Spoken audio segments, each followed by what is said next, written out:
আজ ২রা মার্চ ২০২০ সাল। শীত আস্তে আস্তে চলে যাচ্ছে এবং গরম পড়া শুরু করেছে। তাই আমার বাসার বেলকনিতে বেশ গরম পড়ছে। সারাদিন টানা রোদ লাগে। তাই কোয়েলকে এখানে আমার বাসার সিঁড়ির ওপরে তাদের সেট আপ করার প্রিপারেশন নিচ্ছি। আর আমরা এই ভিডিওটিতে কোয়েলকে রাখার খাঁচা, তার খাবারের বাটি, তার প্লেট সহ সকল সেট আপ নিয়ে আলোচনা করব, যেগুলো কোয়েল পাখি কেনার আগে আপনার অবশ্যই প্রয়োজন পড়বে। সর্বপ্রথমে খাঁচার সাইজে আসি। আমার এই খাঁচা পাতালে 16 ইঞ্চি, লম্বায় 20 ইঞ্চি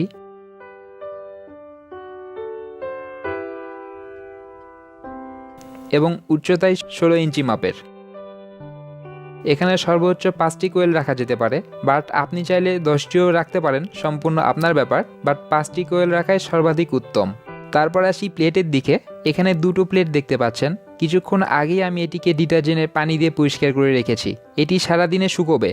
আর অপরটার উপরে পেপার বিছিয়ে দিয়ে খাঁচার ভেতরে প্রবেশ করাবো।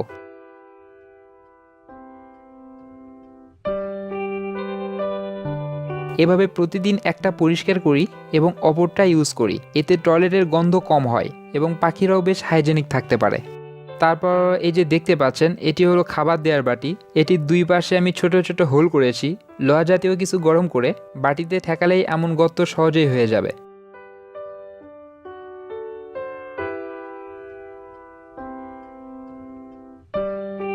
এভাবে ছোট্ট গুনার 2টো টুকরো হোলের মাঝে প্রবেশ করাবো।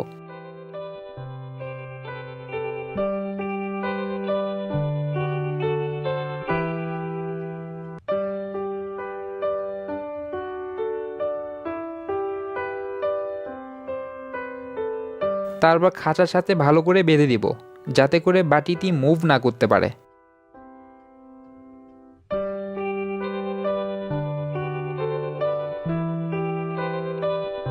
অনেক সময় খাবারের বাটি উল্টে গিয়ে খাবার সব নষ্ট হয়ে যায়। আবার কোয়েলেরাও বাটি টানতে টানতে খাঁচার একদম মাঝখানে নিয়ে যায় এবং তার উপর টয়লেট করে। সো এমন করে সেট করে দিলে এক কর্নারেই বাটিটি থাকবে এবং পাখিরাও খাবার নষ্ট করতে পারবে না বা বাটিটি নোংরা করতে পারবে না। হালকা পাতলা নোংরা করলেও জাস্ট উপরে এই অংশটি বাহির করে পরিষ্কার করে দিলেই হবে। এতে করে আপনার সময় অনেক বেঁচে যাবে। এই হলো পানি দেওয়ার বাটি, যার সম্পর্কে আমার পূর্ববর্তী ভিডিওগুলোতেই বিস্তারিত আলোচনা করেছি। এখানে আরও 2টো জিনিস বাকি আছে। এই যে প্যাকেটটি দেখতে পাচ্ছেন, এটি হলো ন্যাপথলিনের প্যাকেট। খাঁচার দুই পাশে 2টা ন্যাপথল দিয়ে রাখবো, যাতে করে ছোট ছোট পোকামাকড়, জীবাণু বা পিঁপড়া না আসতে পারে। এতে করে আমাদের সেট আপ আরও বেশি হাইজেনিক হয়ে যাবে। এখানে একটি কথা বিশেষ করে মনে রাখতে হবে, ন্যাপথল কিন্তু এক প্রকার পয়জন।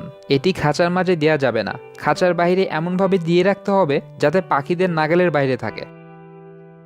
সর্বশেষে এয়ার ফ্রেশনার খাঁচার উপর ঝুলিয়ে দিয়ে রাখবো, যাতে করে তাদের টয়লেটের গন্ধ ঢেকে যেতে পারে।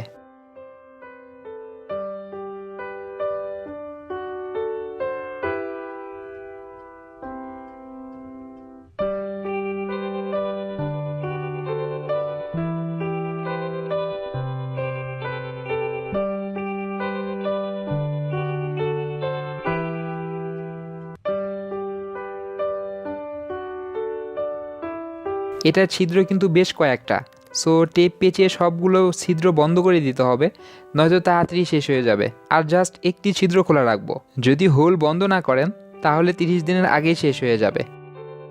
আমার এখানে ঝোলানোর জায়গা নেই, তাই খাঁচার এক পাশে ফেলে দিয়ে রাখবো। খাঁচার নিচের অংশ এবং দেয়ালের দিকে পেপার বা শক্ত কিছু বিছিয়ে দিয়ে রাখবো, যাতে করে তাদের টয়লেট খাঁচার বাইরে গিয়ে দেওয়াল বা মেঝেকে নোংরা না করে। সো বন্ধুরা, এটি হলো সিম্পল সেট আপ, যা বিল্ডিং বাড়িতে এমন করেই সেট আপ করতে হয়, নতুবা অনেক সমস্যার মাঝে আপনাকে পড়তে হবে।